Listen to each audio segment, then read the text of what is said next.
ओम शांति, ओम शांति, ओम शांति। मुझे तो बहुत अच्छा लग रहा है। किस लिए लगा अच्छा कि देखो कितना अच्छा परिवार बना के शिव बाबा ने दे दिया, अपने बनाए से भी ना इतना अच्छा बने। सबसे पहले मैं माता जी का बहुत बहुत दिल से धन्यवाद करती हूँ, दादाजी का और दीदी माता जी का, इसलिए कि दीदी कितनी अच्छी तैयार करी कि हम उनके अंदर कोई कमी नहीं छोड़ती। कहीं भी चले जाएं, किसी भी माहौल में चले जाएं, देखो अभी बताई दीदी ने कि कहीं भी चले जाएं, कोई भी चीज़ की बेस्ट ऐसा संभाल करती है कि कहीं भी जाने से पहले संभाल कर दे। कहीं भी जाए तो लाइट वाइट सब कुछ के बारे में समझ, कोई दीदी इतनी संभाल नहीं कर सकती। हम देखो मधुबन बाबा से मिल भी गए, पहले बाबा से मिल के आए थे, लेकिन हमने बोला नहीं था, हमको बोलना आता ही नहीं था। हम बाबा से हर बार यही संकल्प करते थे, बाबा हमें स्टेज पे बोलने का मौका ना दिए क्योंकि मुझे पता नहीं क्या सुना है। फिर एक बार दीदी बाबा मिलन लेके गए, फिर एक बार और भट्टी में, फिर अब की बार भट्टी में गए थे। भट्टी में गए, वहाँ तो सबसे पहले वहाँ पहुँचे मधुबन। तो मधुबन में जाने के बाद तो बताया आपको कि कैसा लगता है, कैसे लगता है जैसे आप अपने घर में आए हैं। यहाँ तो पता नहीं कैसी दुनिया है। अपन चाहते तो है कि सबको अच्छा बना, लेकिन क्यों बने, इतनी जल्दी अपनी कमी कमजोरी हुई, इसलिए कोई अपना अच्छा नहीं बनते।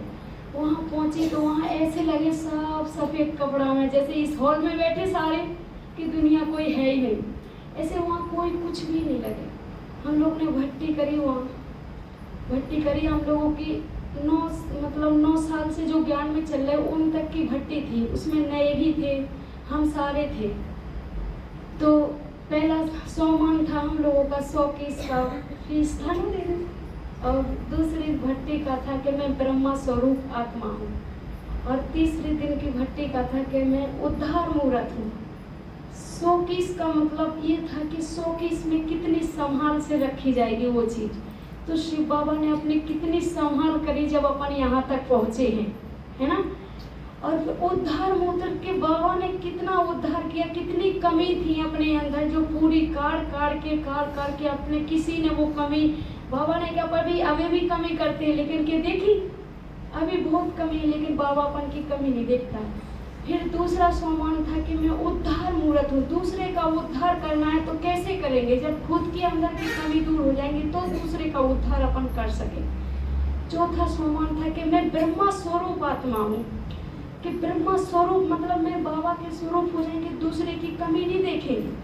अपने अंदर कमी होगी लेकिन फिर भी अपन दूसरे की नहीं होगी। दीदी अपन की कमी देखे, रोज कमी करते अपन, रोज गलतियां करते, लेकिन दीदी अब यही सोचती कि ये विश्व का कल्याण करेंगे जैसे बाबा सोचता है। इसीलिए ऐसे ऐसे सोमान देखते देखते वहाँ हम लोगों की अवस्था ऐसी हो जाती थी कि सच में हम लोग तो आज पूरे दिन ब्रह्मा स्वरूप हैं, फरिश्ता ही बन गए। दीदी हम लोगों से कहती थी भट्टी का मतलब क्या है, आप आए पकने के लिए। होती थी अंदर भट्टी, फिर बाहर हम लोगों की दीदी मतलब वो मीटिंग करवाती थी। तो मीटिंग में बताया जाता कि आज भट्टी में आए आप। भट्टी किस चीज़ के लिए होती है, अगर आपके अंदर कोई कमी कमजोरी है, तो अगर आपके अंदर कोई परिस्थिति आई और उस परिस्थिति को अगर आप पार नहीं कर सकते हो तो इसका मतलब कमी है, तो बाबा के घर में ले आए कि आपकी भट्टी होगी और ऐसा आपको भर के जाना है कि जो आपके ऊपर कोई भी परिस्थिति आए उससे आप ऐसे निश्चिंत हो जाओ कि कुछ भी हो जाए बाबा हमारे साथ कोई भी चीज़ गलत नहीं हो सकता है, जो भी होगा सब अच्छा ही होगा। तो ऐसे हमारी दीदी समझाती थी। फिर उसके बाद दूसरे दिन फिर भट्टी करवाई वहाँ एक मात्र दीदी ने, उनका नाम का हमको याद नहीं है, उन्होंने बताया था कि अपने घर को मंदिर बनाओ, खुद मंदिर बनो पहले, फिर घर को मंदिर बनाओ। घर को मंदिर अपन कैसे बना सकते हैं, क्योंकि घर में एक अगरबत्ती जलती है अगर तो पूरे घर में खुशबू फैलती है। तो जैसे अभी दादाजी ने बताया कि आपकी स्टेप ऊपर होना चाहिए कि जैसे बल्ब को सब कोई देखता है ऊपर है, लेकिन कोई देखे घड़ी की तरफ, जब अपना काम पड़े जब ही देखे। इसलिए आपकी स्थिति ऐसी होना चाहिए कि जैसे घड़ी पे सबका ध्यान होता है ऐसे आपकी स्थिति पे भी हर किसी का ध्यान हो। तो उन्होंने बताया था कि आपकी स्थिति ऐसी होए कि आपका शरीर और आपका मन और आपके कर्म ऐसे होए कि आपका बार बार हर कोई देखे कि ये वास्तव में मंदिर लायक बनने लायक है। और उस मंदिर में जो मूर्ति रखती है वो आप चैतन्य देवी हो, और उस चैतन्य देवी के अगर गुण इतने अच्छे होंगे तो आपका घर मंदिर होगा। अगर उस घर रहने वाले अगर कमी कमजोरी आपकी देखते रहेंगे और आपके अंदर कोई बदलाव नहीं हुआ तो आप ना तो मंदिर लायक बने और ना मंदिर में रहने लायक बने। इसीलिए अपने अंदर बदलाव नहीं होता है। तीसरी दीदी ने बताया था वहाँ कि आप पुण्य करते हो, आज के समय में भी बहुत पुण्य करते हैं, लेकिन क्या करते हैं, दिखावा करते हैं। जैसे किसी ने प्याऊ लगवा दिया तो उसके ऊपर नाम लगवा देते, फलाने जैन ने लगवाया है, ये करा है, लेकिन करने के बाद अपन ने दिखा दिया तो वो करने लायक नहीं हुआ। तो दादी ने बताया थे आप किसी भी दान को या किसी भी चीज को सफल करो तो इस हाथ से करो और इस हाथ को पता नहीं चलना चाहिए। अपने यहाँ क्या होता है, यही होता है, दादी दीदी जो भी सिखाती हैं कि हमारे तक धन नहीं आने दो, है ना, धन आप अपने आप में सफल करो। तो ऐसे उन्होंने हम लोगों को सिखाया कि आप किसी भी चीज से, क्योंकि किसी चीज से अपन मांगते हैं ना, किसी से कोई भी चीज, तो मांगने से मिलता नहीं है। क्योंकि आपके घर में अनाज की टंकी भरी और कोई मांगने वाला आ जाए तो कितना मिलता है, एक कटोरी या आधी कटोरी। इसी तरीका से अगर आप किसी से इज्जत मांगोगे, हम ओम शांति वाले हमको इज्जत दो, रिस्पेक्ट करो, हम कितने ऊंचे श्रेष्ठ बच्चे हैं, बाबा के बच्चे, इससे नहीं मिलेगा। बाबा ने कहा कि अगर आप उस सोमान में रहोगे और उस स्थिति में रहोगे तो आपको सब कोई आपकी रिस्पेक्ट करेगा। और आपके कर्मों पे सबसे ज्यादा विचार होता है। जब दीदी ने बताया कोई बीड़ी पीता है तो ध्यान तो सारा दुनिया का अपने ऊपर है, इसका मतलब कर्म पे भी और चलन पे भी। और बाबा ने कहा कि आप वो उद्धार मूर्त हो कि जो दूसरे का उद्धार करोगे, कहीं जाओगे तो उद्धार तो करोगे, वो मनसा वाचा कर्म ना किसी भी प्रकार से। वहाँ फिर दीदी ने बताया कि देखो आप भट्टी में आए हो, आज आपने भट्टी करी, फिर आपका पेपर भी होगा। वो पेपर होगा आपके संबंधियों में, आप यहाँ से जा रहे, क्या लेके आए, कैसे देख के आए, क्या देखा है वहाँ, कैसा था, मतलब उनको ऐसे तरीका से आपको दीदी ने बोला था कि बताना कि वहाँ मधुबन में हम लोग गए तो मधुबन की तो हवा इतनी निराली कि वहाँ एसी की भी जरूरत नहीं है। वहाँ के फूल भी ऐसे हैं कि आप लगाओगे तो भी आपके फूल सुगंध नहीं देंगे, क्योंकि वहाँ फरिश्तों की दुआएं होती है, फरिश्तों के कदम होते हैं, फरिश्तों की चाल होती, तो वहाँ के फूल कितने अच्छे होंगे और वहाँ का खाना कितना अच्छा होगा। जब अपने यहाँ अपन अभी 2, 4, 10 साल ज्ञान में हुए, जब इतना स्वादिष्ट बनता है, जिसने तन मन धन सबको समर्पण कर दिया, उनके हाथों से कितना स्वादिष्ट भोजन बनता है कि जिसके हाथों से भगवान स्वीकार करते हैं, अपने हाथों से भी करते हैं लेकिन वहाँ भगवान भी वहाँ स्वीकार करते। तो दीदी ने कहा था कि वहाँ जाके ऐसा वर्णन कर देना कि आपके ऊपर भगवान का कोई भी कर्जा ना रहे। देखो तो वहाँ हम नहीं सोचे थे कि देखो हम कहाँ के हैं, कहाँ पहुँचेंगे, लेकिन हम आपके भगवान के बच्चे थे और हम सबका आपके तक था। तो देखो यहाँ पहुँच गए मधुबन में, इतना अच्छा था कि कभी जीवन में नहीं सोचे थे। हम चाहते हैं कि अगर ऐसा जीवन, दीदी ने कहा था कि अगर जिसको देखना है तो चाहे बेशक कान के भाले भी बेचना पड़े, लेकिन एक बार मधुबन जरूर देखें। मधुबन में ऐसी चीज, उसको ये चीज अचंबा होना चाहिए कि जब कान के भाले बेच के वहां देखा जाए तो वहां कितना अजीब और कितना सुंदर होगा। और ये चीज सोचो कि जब सोने की कोई कीमत नहीं, ये शरीर किस चीज का है, मट्टी का है, तो ये सोने की कीमत नहीं सोचने के बाद उस धरनी पे ऐसा इंसान को हर कोई नहीं जा सकता, बहुत भाग्यशाली होगा।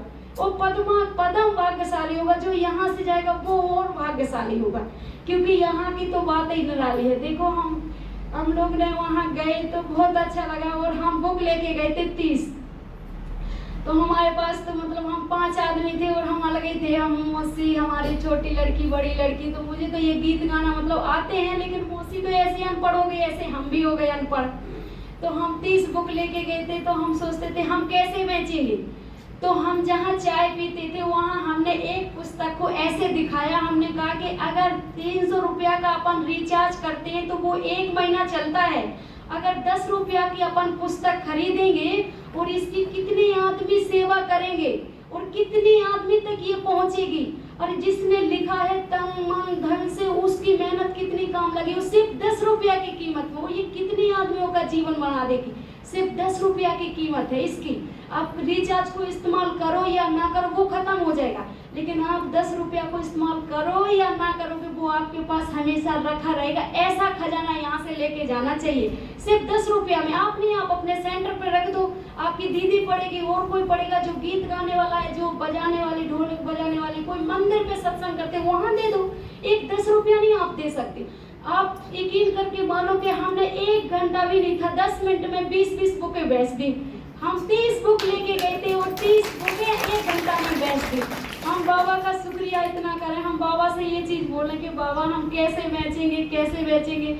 जहाँ भी जाएं तो हम लोग मतलब ट्रेन में भी गए, ट्रेन में नाचे, सब कुछ करें, लेकिन उनको हमारे गीत तो समझ में ना, वो तो ये पता नहीं कौन से देश के थे वे भाई बहन, लेकिन वे गीत लेने के मतलब ये चीज़ उनको बताई कि एक 10 रुपया की कीमत से इसलिए आपको दे रहे कि देखो भगवान स्वयं की बादशाही दे रहे हो, ये 10 रुपया की कीमत है कि इसको जाके आप फेंक ना दो, इसलिए क्योंकि ये बहुत ध्यान से बनाई गई और इसलिए कि आपके जीवन परिवर्तन करने के लिए बनाई गई ये पुस्तक। सबके बस की नहीं है। आपसे कहेंगे ये गीत गा दो, कैसे गाओगे? और ये 10 रुपया में कितने गीत मिलने लग रहे हैं आपको? तो ऐसे पूरी पुस्तक बेच दी, फिर 5 और दीदी से ले ली और मांगते भी रहे भाई बहन, बहुत मांगते रहे। तो देखो बाबा का और दीदी का कितना थैंक्स है कि ये आज एक बाचा से और एक कर्म से भी अगर दीदी का गीत मिलाएं तो हर शब्द में, हर कर्म में, हर विचार में कैसी माताएं दुखी हैं, कैसा धन लगा, हर चीज पे एक पे इस्तेमाल करेगा, हर चीज पे एक क्लास पे दीदी के हर गीत वो लगता है। हम लोगों तो ऐसे लगता है जैसे हमने पहले सुन रखे हो, हमको ये लगता ही नहीं कि हमने ये सीख रहे। तो ये सब कुछ देखो दीदी की कितनी क्लीन बुद्धि है और दादाजी की भी कि कहाँ बनाए गए, कितने पहले बनाए गए और कहाँ काम आए। और वो माता का शुक्रिया कि अनपढ़ और कितनी क्लीन बुद्धि में उनको करके और लेके कि कहाँ काम आने वाले हैं सब कुछ। तो ऐसे ही अपने दीदी के अंदर कितनी कला है। और एक दीदी आई वहाँ गुड़गांव की, उन दीदी से मिली तो वे दीदी बोले कि हम यहाँ से गुजर रहे थे तो हमने सोचा कि ये मतलब हरियाणा जिला के हैं क्योंकि ये चुन्नी ऐसे ओढ़ रखी है। तो हमने कहा हाँ हम लोग वहाँ से आए हैं रोहतक से, और हमारी जो माता थी दीदी जी की उनने सिखाया कि ऐसे चलना चाहिए, तेज हंसना नहीं चाहिए, दांत ना दिखना चाहिए, ऐसे चुन्नी ओढ़ना चाहिए, ऐसे बताएं। कहते हाँ हरियाणा वालों की। तो हमने कहा कि देखो हमारी दीदी है ना, ये तो हमारी मम्मा ही है। हमने तो दीदी आपने देखा हो किसी में कुछ चाहे नहीं, लेकिन हमने तो अपनी मम्मा में एक भी ऐसा गुण नहीं देखा जो मम्मा में नहीं। मैंने जितनी भी जीवन कहानी सुनी हम तो दीदी के बिल्कुल कदमों पे देखते हैं कि मम्मा का हर चीज दादाजी और ब्रह्मा बाबा के जैसे ब्रह्मा समान बच्चों को बनाना चाहिए, ऐसे दादाजी अपन को बनाते हैं। जैसे मम्मा ने प्यार दिया सबको, ऐसे अपने मम्मा अपन को सबको प्यार देते हैं। तो ऐसा अपन को भी बनना चाहिए कि जो अपन हर किसी पे प्यार लुटा सके, क्योंकि ये जीवन का कोई भरोसा नहीं। जैसे दादाजी कहते आज का एक संडे और मिला है, इसके लिए भी शुक्रिया। तो ऐसे अपन को हर श्वास लगाना चाहिए कि आज का दिन हमारा सफल हुआ, इसके लिए भी शुक्रिया होना चाहिए। ओम शांति। ओम शांति।